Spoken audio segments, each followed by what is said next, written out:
So there's a new government in the UK and they are sounding the alarm bells. I find this quite refreshing because you finally have people admitting that the country is in dire straits.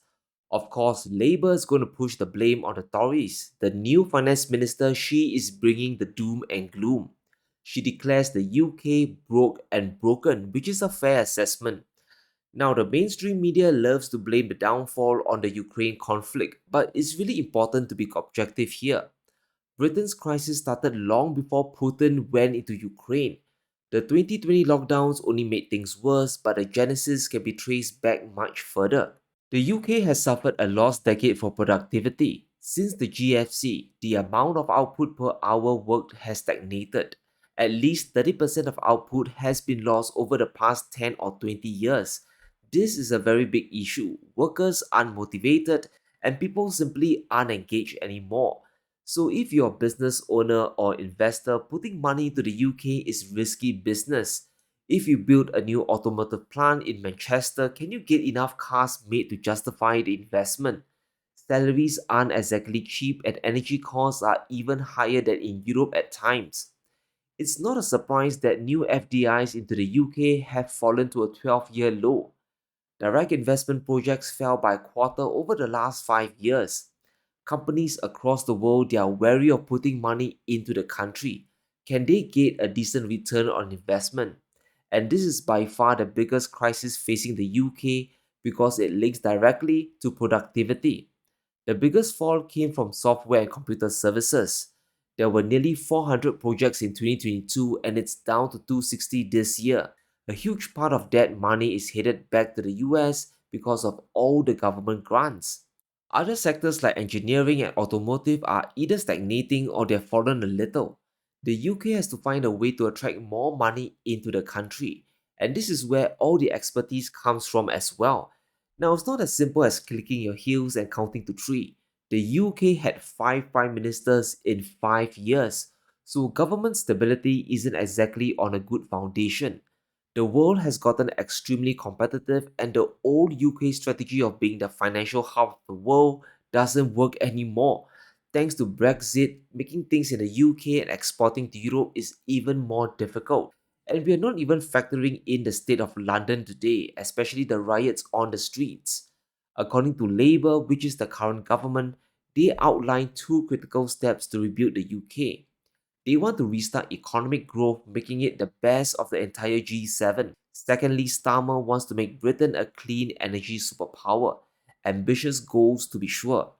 But there's a problem here. All this requires tons of capital investment. But Britain is financially broke. They just don't have the money to spend. The UK debt level is now bigger than its economy, more than 100%. It's much higher than the '08 financial crisis, heading towards World War levels. The government owes more than £2.6 trillion. Trying to borrow more is simply unthinkable. Just like Japan, the debt burden in the UK is starting to get serious, and this next statistic will shock you. Interest on the debt reached an incredible £111.5 billion, or 4.4% of the country's entire GDP. That's almost twice the budget for defense. The UK can't match the US or China in government spending. They can't fight a subsidy war.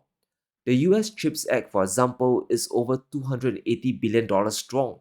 Because America has the reserve currency, they can borrow endlessly without consequences, at least in the short term. The UK simply can't. The only route left is to raise taxes, but even that is a risky gamble.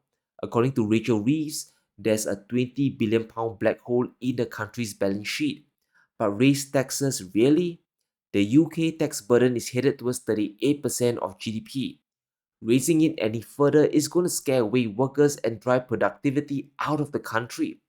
And this is what happens when you run an economy on debt for far too long. Now that interest rates have just skyrocketed, the UK government is caught. Labour wants to raise taxes, but it's going to go against their own manifesto. Just look at the current tax receipts. Income tax at nearly £280 billion, national insurance at a shocking £180 billion, the value added tax or VAT is at £170 billion. These three are taxes on the working man, so they definitely can't go up. Any increase here will crush consumption in the British economy, but the money has to come from somewhere else.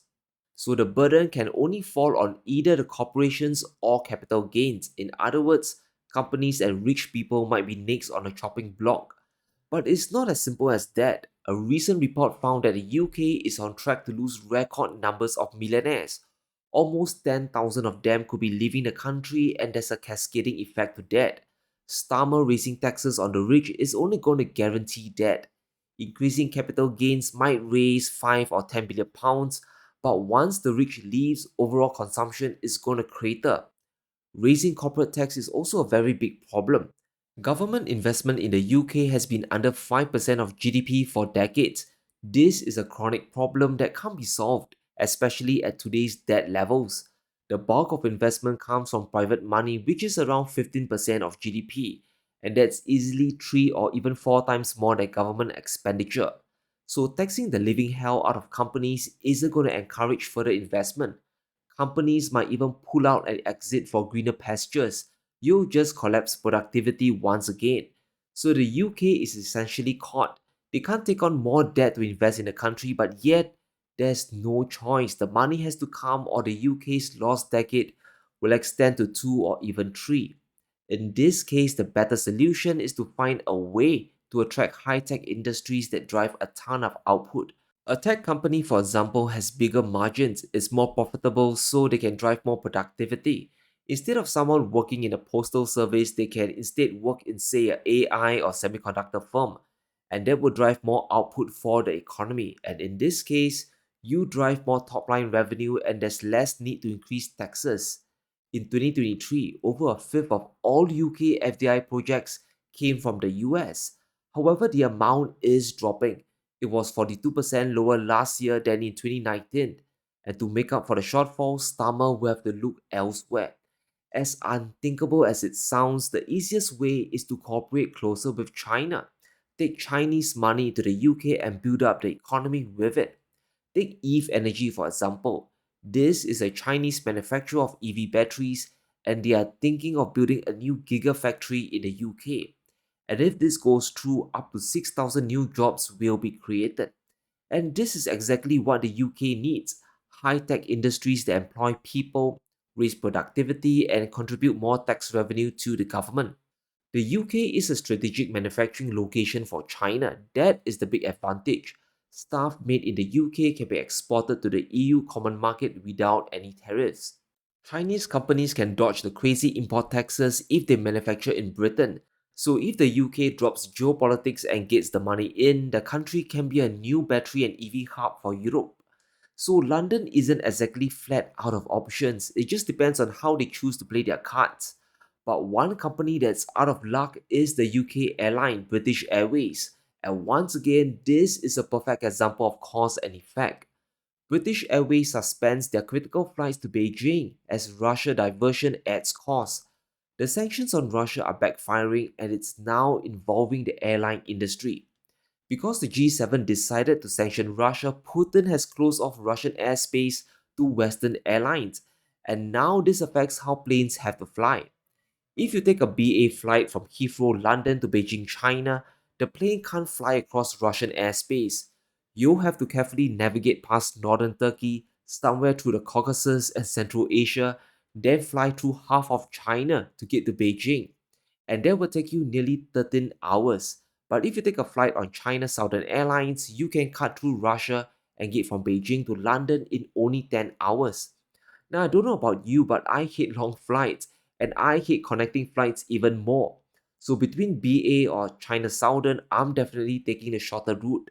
And what's more important is how much the difference is when it comes to money between the longer flight and one that cuts through Russia. A return flight on China Eastern costs £1,000 including baggage. However, the same flight to Beijing on British Airways costs nearly 600 quid more, and that excludes luggage. So you suffer a longer route and you have to pay more? No thanks, I'd rather pay less and get to London or Beijing quicker. It's a no-brainer, especially when money is getting tight. Indirectly, Russia has weaponized their airspace against G7 commercial airlines, and the UK's national airline cutting Beijing off their flight route really says a lot about their margins. They must be razor thin. The aerospace giant Airbus estimates that Chinese air traffic will grow by 5.3% annually for the next 20 years, and that's higher than the global average of 3.6. So the demand for flights from Beijing to the UK will also naturally increase. But because of Russia's airspace sanction, UK airlines can't benefit. It will be Chinese companies that will win big. In Q4 this year, Chinese airlines have rapidly expanded their footprint in the UK. China Eastern increased their seats offered by incredible 81%. They are capturing a ton of flights between the UK and China. Conversely, we can see seats from Virgin Atlantic dropping by 72%. British Airways came in at only 0.3% higher, and these are the financial consequences of an economic war.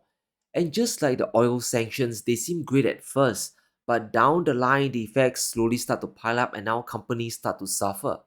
The debt crisis in the UK is a serious issue and inflation is starting to ramp up once again.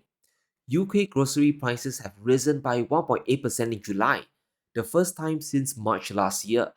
And this complicates things for the Bank of England. Rates at 5% are crazy high, but they can't come down in a hurry just yet, which means the debt burden for Britain will only continue to compound. A common question is if the UK will return to the EU common market. Well, Starmer has given a very vague answer. And of course, a core element of collective European security is collective economic security. Here, here. He knows that being outside the single market and the custom union has cost the UK economy almost £140 billion. So how will he remedy this toxic Tory legacy by continuing to refuse even considering rejoining these economic structures? Here, here. Yeah. I do think the relationship can improve. I think we can have a better relationship. But I don't think we can simply ignore the referendum and go back into the EU.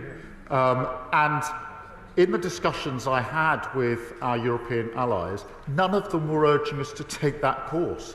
They were interested in the argument we're making about a better relationship and how that can work in relation to trade, in relation to education, in relation to security and defence. And that's why I wanted to be very clear from the outset. It's a non-answer to be sure, but definitely not anytime soon. The UK has to sink or swim by itself, no point relying on the EU. Rejoining the union would also mean shutting the door on Chinese investment. The incentive would be gone and there would be no point in building a battery factory in Britain anymore.